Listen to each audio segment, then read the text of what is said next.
Alright, so yeah, I just started the postdoc position about 3 weeks ago in Eve's lab, working on the Where's the Beef project, so trying to find the optimal locations in the world to produce livestock to minimize the local environmental impacts like greenhouse gases and biodiversity loss. But since I just started, I would present something about my PhD that I finished in August at Monash University, and which was about simulating the adoption of decentralized water supply and stormwater treatment technologies with an agent-based model. So before starting, here's a little bit about my background. So I come from the French part of Canada, if you were wondering about the accent. So I did my bachelor there in international relations, then went to the north of Germany in Kiel to do a Master of Environmental Management, then went to do my thesis in the Philippines at the International Rice Research Institute, and then came down to Melbourne at Monash University for my PhD, and then ended up here. And so my PhD was part of a program with 13 other PhD students working on urban water management, and that's mainly because of the Millennium Drought.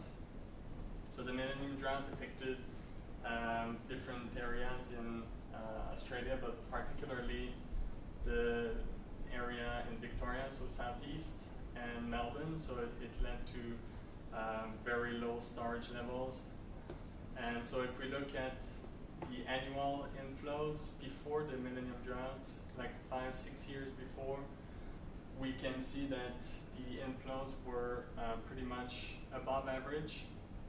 So that was not too much of a concern, and high storage levels, around 85%.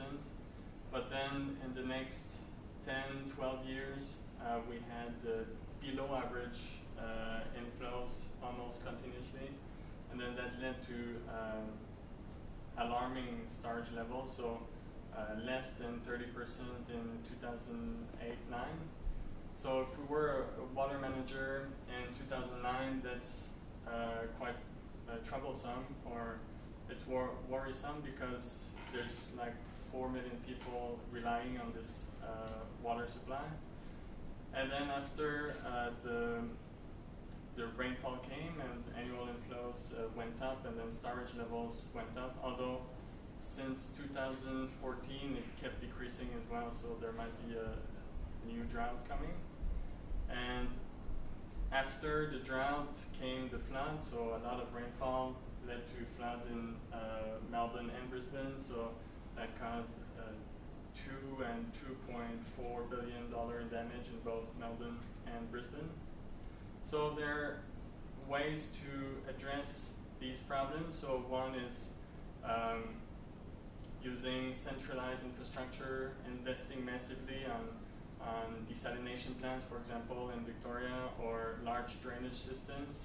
So you provide a secure water supply and you get rid of stormwater and you reduce flood risk. But although these are quite effective in providing the water services, they have disadvantages. So they can be quite expensive. For example, the desalination plant costs over $5 billion. They are single purpose, so they will provide water, they will increase water supply, but that's it. It doesn't do anything for flood reduction or stormwater treatment. And they can have some disadvantages also. For example, for the drainage system, you want to get rid of water as soon as possible to avoid flooding, but then you don't do anything for stormwater treatment, so it impacts the health of waterways in the end. And it's not flexible because it's expensive.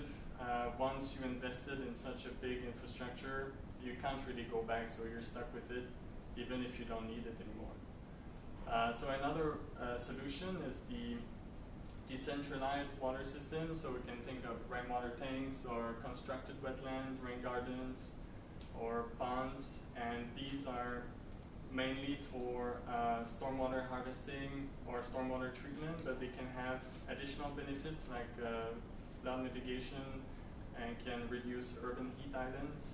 or provide amenity. So there's a lot of, and it can also be cost effective in, compared to gray infrastructure. So there's a lot of benefits, but there's also a lot of uncertainties. Some of them are biophysical, so there's multiple benefits, but we need to know which one we want to focus on. We need to know which type of system and where is it best to install these systems, and how big should they be. But there's a lot of studies, so optimization studies to find the best place for which system. But the socioeconomic uncertainties are a little bit more difficult. So how much should we spend when we have to spend on other problems like transport, for example, and who would benefit? So a lot of the benefits provided by these systems are public good benefits, like the stormwater treatment or amenity, so people don't necessarily want to pay for that. And the maintenance also, we should know who should maintain these systems, because maintenance is critical for the good functioning of these systems. So because there's multiple actors involved, and multiple actors will be responsible for the maintenance, we need a model that takes into consideration the multiple actors and their interactions. So one way of doing that is with an agent-based model, where we can look at the stakeholders individually. So we call them agents, so we can simulate their decision, and we can see also how the agents interacts between each other, whether it's with policies or otherwise. And we can see also the interactions between the agents and the environment, whether it's through technology adoption or if it's when environmental degradation influence the behavior of agents. So agent-based modeling is a good tool to address these wicked problems, because you can have multiple agents, you can define their own decision-making. It's in water management, you need behavioral change. It's not just about increasing the supply of water, but you also want to reduce the water demand. And so we can simulate the interaction, and we can simulate policies. So interactions between policymakers and households, for example. It's a dynamic environment, and there's different drivers of change. So population growth will increase water demand, and there's climate change also that might increase flood risk. And because we simulate the behavior of agents and the environment, we can simulate the interactions between the two. And we also need to take into consideration spatial variability, because in water management, the issues often have a hydrological boundary with catchments. So, and agent-based modeling is quite flexible, and you can easily use spatial data for assessing the spatial uncertainty. So the overall goal of the research was to develop a model that can simulate the behavior of agents, the interactions, and then test different policy mechanisms that can enable the uptake of technologies. So the first thing to do then is to know who are the main stakeholders, how they behave, and what is their decision making. Then we need to know how the agents interact, so with policies, but they can also interact, so households can influence each other, for example, so it's not necessarily between different types of agents, but within a type of agent. And then once we know how they interact and the influence of policies, we can assess the effectiveness of different policies to increase the uptake of technologies and achieve water management objectives. So first thing is to identify the main actors or the main agents. So one of them is regulators, so that's encompassing different organizations that decide or make decisions at the scale of a city or state. So they have the same scale of decision making, so that includes water utility with water pricing. It can impose water restrictions. The State Department of Environment can offer rebates on technologies. And so there's a few organizations like this. Then at a lower level of decision making, we have local councils or municipalities. So they are normally in charge of investing in smaller infrastructure for stormwater management, like installing rain gardens or small constructed wetlands. And then we have the households at the lowest level of decision making, who of course install private technologies on their end. So the first part of the model was to simulate the uptake of rainwater tanks, because that's a main decentralized technology in Australia. So for example, in Melbourne, around 35% of households have a tank installed, and I think in Brisbane it's about 50%. And so we tested the installation of 3 sizes of tanks, 2, 5, and 10 kiloliters. And we found that the main determinants for adoption was the cost of tank, so the cost of purchasing a tank, but also installing and plumbing and the maintenance. There's also the water security, so whether a tank will increase your water security or allow you to use water when there's drought or water restrictions, and water saving, so the monetary benefit of using rainwater instead of mains water, so you don't pay for rainwater, of course. And then these factors can be influenced by policies from the regulator agent. So rebates will reduce the cost, restrictions will increase water security, the value of water security, and water tariffs will increase water savings. And so we looked at the value of so 3 sizes of tanks, but also 2 uses. So whether tanks are used for only outdoor use, for example irrigation, or they are used for outdoor use and indoor use, for example for toilet flushing. So there's 6 options of tanks, and we tested, or we measured the net present value for all 6 options. And then we look at in a case study, all the households, so use the parcel footprints and the building footprints.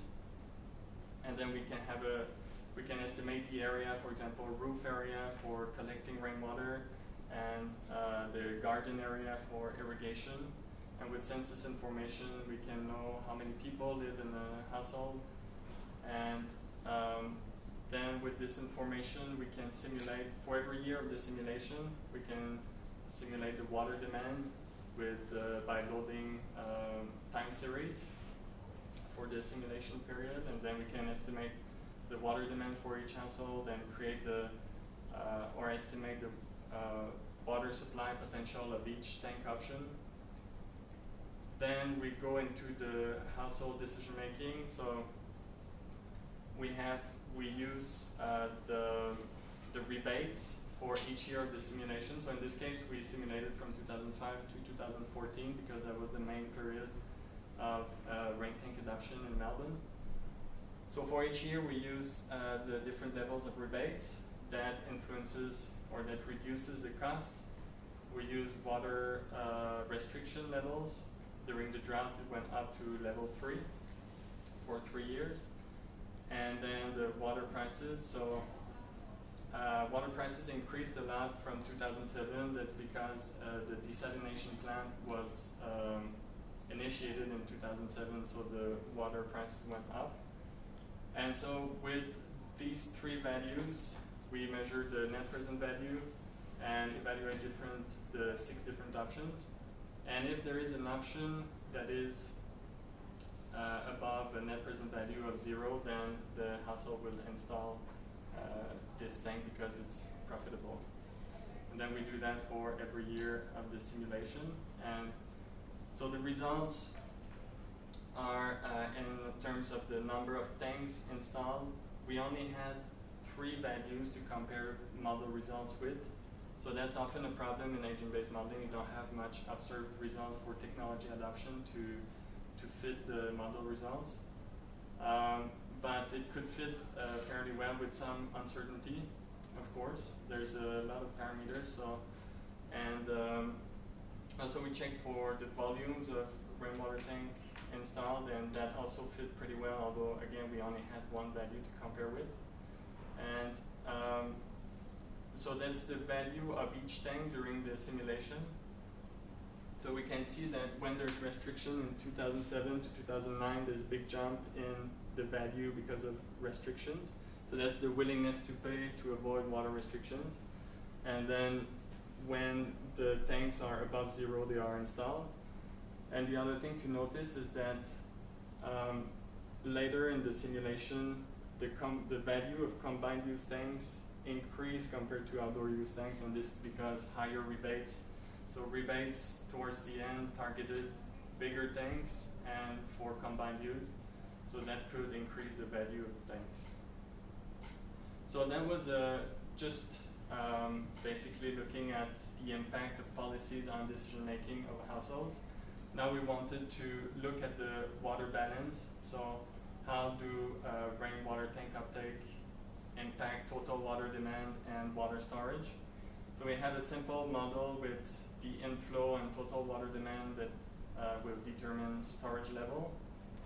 Then storage level will affect restrictions, so lower level will increase restrictions.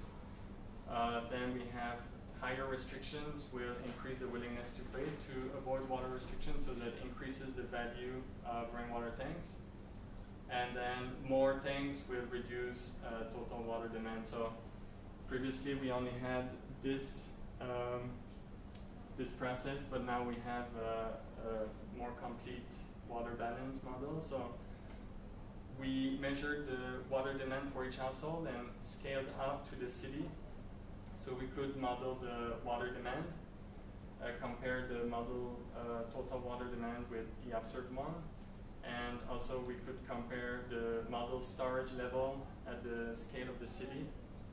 So we used the Nash-Sutcliffe coefficient of model efficiency, so the E-value, and E-value of 1 means a perfect fit, and 0.6 is normally an acceptable fit, so 9.2 was pretty good. Now we don't see the seasonal variability. That's because for the observed values, we had monthly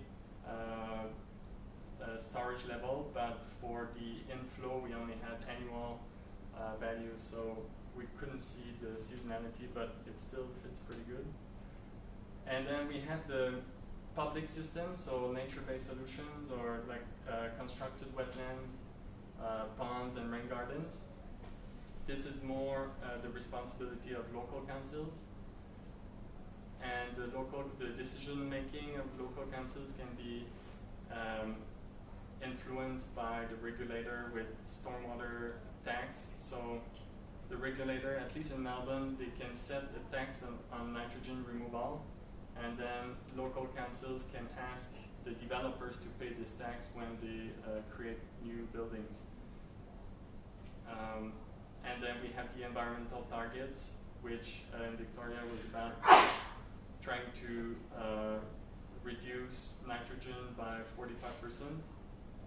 And we can also have an interaction between households and local councils through community receptivity. So if some areas you have a community that wants more or healthier waterways, for example, or different environmental services, that can impact also the decision making of local councils.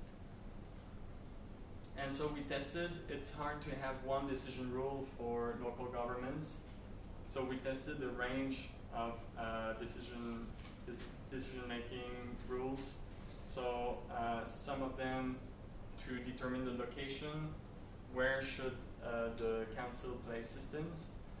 Another one about the budget, how much should be invested for each year on the investment on these infrastructure, and also how to choose between different systems. So we can install wetland, we can install rain garden. So that makes 24 combinations, and so this is one of the combination which also could replicate pretty well the cumulative treatment capacity over the simulation period. So we could, in this case, we could compare with the actual systems that were there, because we had the area, we could normalize the treatment capacity across the different systems based on the area of the systems, and also for the count of the system. So that was mainly only rain gardens installed during this simulation period. And finally, we can put this together and have a model where you have the three main agents. So a regulator that can influence local councils and households. You have the water balance here, and you can have also different drivers of change, so climate change that will, while it's projected that annual inflows will decline in the next years in Melbourne, and population growth is also, so population is increasing pretty fast in all the cities in Australia. So this can influence population growth, will influence water demand. And so for population growth, we have a sub-model and an urban development model. So we use the building footprints, and each year of the simulation, based on the population growth rate, parcels will be subdivided. If there's enough space on the parcel, it will be subdivided and new houses will be built. And that leads to higher population. And then we can, with this model, we can use the model to do exploratory modeling. So looking in the future with different projections of climate change. We can have the increasing water demand and decreasing inflow. And in this case, with high climate change projection, we will need to invest in desalination twice to address the increasing water demand. Inflow will lead to decreasing storage levels. But this is still a work in progress, because to simulate at the scale of the city, it's better to actually look at the whole city. While this model was a case study of 100,000 households, so 1/10 of the population in Melbourne. And the case study was already urbanized, so you can't really simulate well the urban development, because urban development will occur in the fringes of the city, and it's better to, but then it's takes a long time to simulate the decision making of 1.3 million households. So the outcomes of the model was the validation of the agent-based model, basically, because it's very tricky with the agent-based model when you simulate decision-making to actually validate the decision-making or the behavior. Then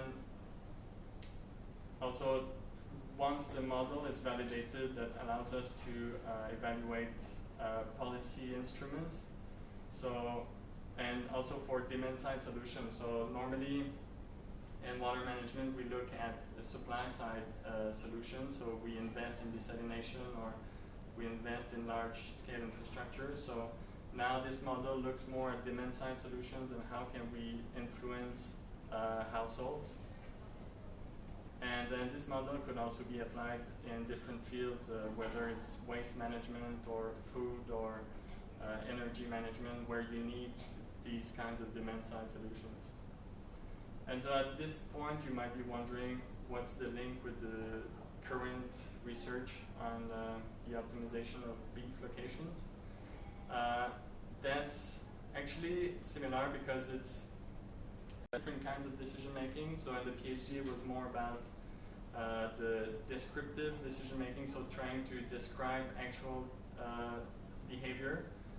Now, what we want to do is trying to find the best locations to produce beef. So taking different spatial layers to know where the beef is produced and where can it be produced.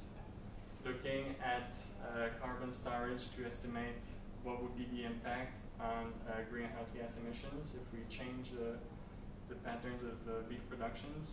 And also look at the costs of different locations of beef production, and then in the end find the optimal locations. And so with this, now hopefully it won't be random values like this, but once we have the optimal location, we can also have a systems model, whether it's system dynamics or general equilibrium model where you have the demand in different countries and see how the changing production influence the trade flows and vice versa. So thanks for listening. If you have any questions.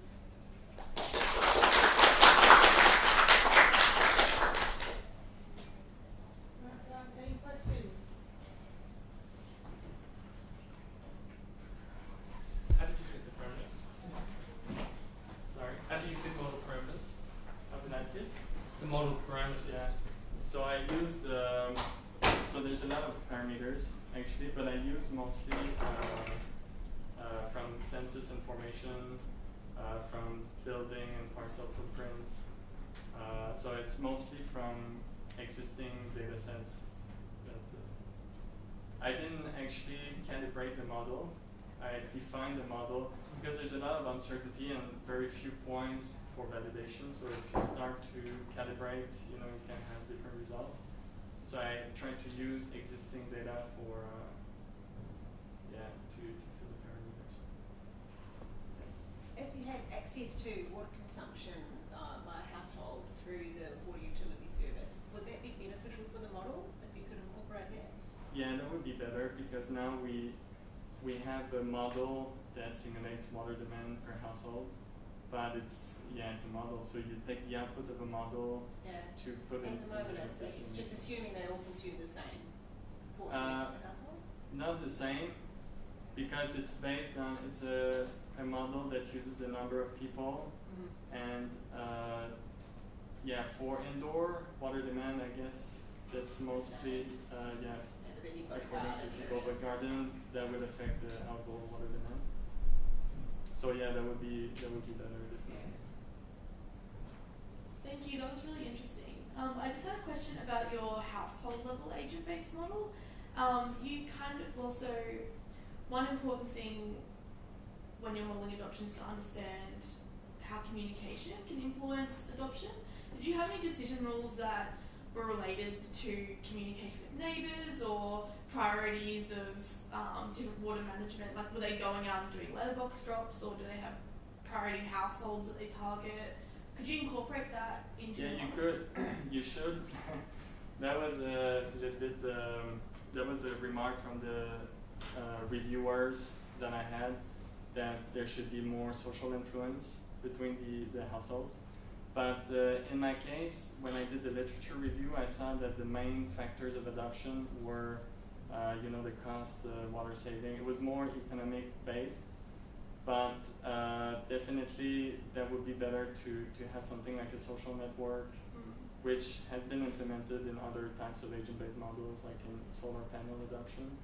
But that was not done in this case. That could be added. That would be easy to add actually, but we need some information. And I guess a follow-on question, sorry, is you can have household level communication, but then I've never read, well, I'm just wondering if you've read, if people have incorporated like social media, social networks. I feel like people may learn a lot about tanks from like Google ads and things like that.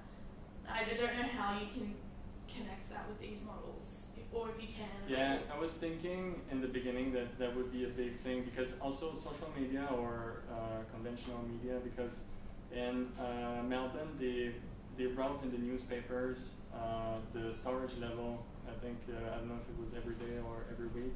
So there was a lot of information in the media, and definitely that must have influenced the behavior. But I haven't read anything about that either. That's also a bit tricky to implement. Okay, cool, thanks.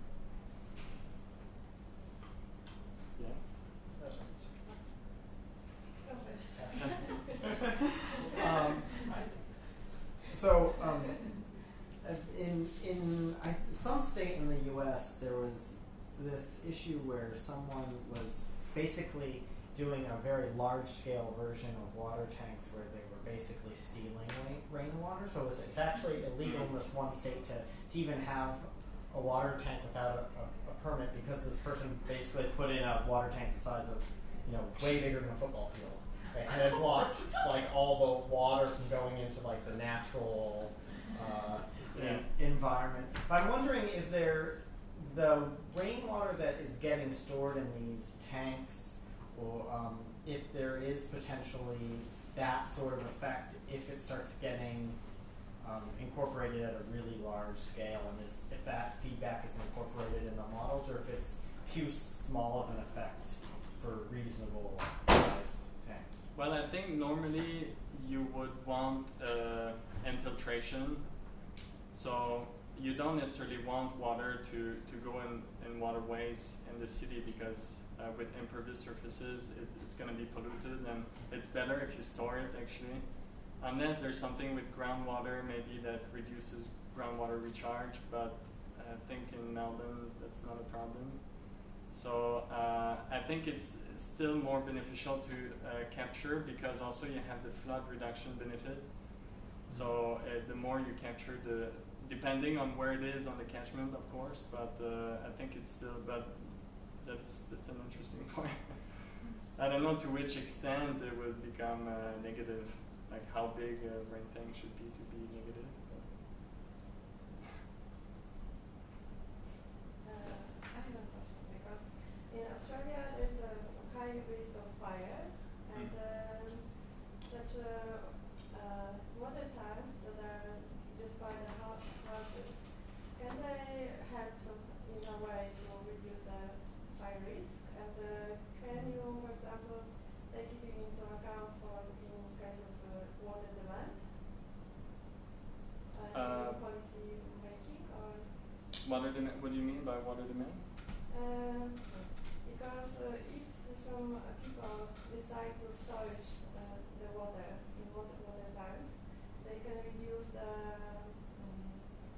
the risk of fires, for example, if Yeah. in very dry areas. Yeah, so you mean water demand because you don't use mains water Yes. to fight the fire? Yes. Yeah, I never read anything about that. I guess it could help, but also a problem with rainwater tanks is that it relies on rain, and when there's a drought, there's no rain. So when there's a drought, it's probably going to be empty, especially if you have a small tank. So that's why in Melbourne now they're switching more for flood reduction. So when they know there would be a lot of rain, they actually empty. They have valves, like it's a real-time control. They empty the tank just to capture as much water as they can. So in droughts, I'm not sure it would help so much, because probably it would already be empty. And there's also more research going into trying to combine stormwater with grey water. So you have to treat grey water, of course, but then when there's a drought, you can have water supply from grey water, treated grey water. So yeah, I don't know. Never read anything about that. Yes, because it is Australia, so the water will evaporate very fast. Right? Yeah. And I have one suggestion about your recent study about the peat. Because, Yeah, for yeah. example, if you take into account the impact of beef, of cattle keeping, and biodiversity, as we have, for example, in Europe, where the biodiversity depends on cattle and on livestock, maybe you can feed better where the beef should be produced and where not. For example, of course, if you take into account Amazonia and cutting the forest there, Yeah. it is totally harmful. But in Europe, where our biodiversity depends on farming, it would be very beneficial. Yeah, that's a good point. I think biodiversity would be quite tricky, but it's true that it depends on the type of farming and the yeah. Well, thanks. Any other questions? What software will you use for the beef modelling? So now I started in Python, just a script in Python. Yeah. I'll see how it goes. but I think that because we probably have to use HPC, because I think, you know, there's the grid, there's a lot of spatial data, and you can have different resolution with the grid. So if you go down the resolution, it will take a lot of time to run the simulation. So I think to keep it simple. But that being said, if we look at the general equilibrium model, for example, then that would be something else. I know there's a flow biome, and there's different software doing that. Okay. So probably I wouldn't do that in Python, but Yeah, but will you start with a smaller geographic area and then see if you can make it the globe? yeah, I think That is big, yeah. yeah. Start with Australia, see if it makes sense. Yeah. Yeah.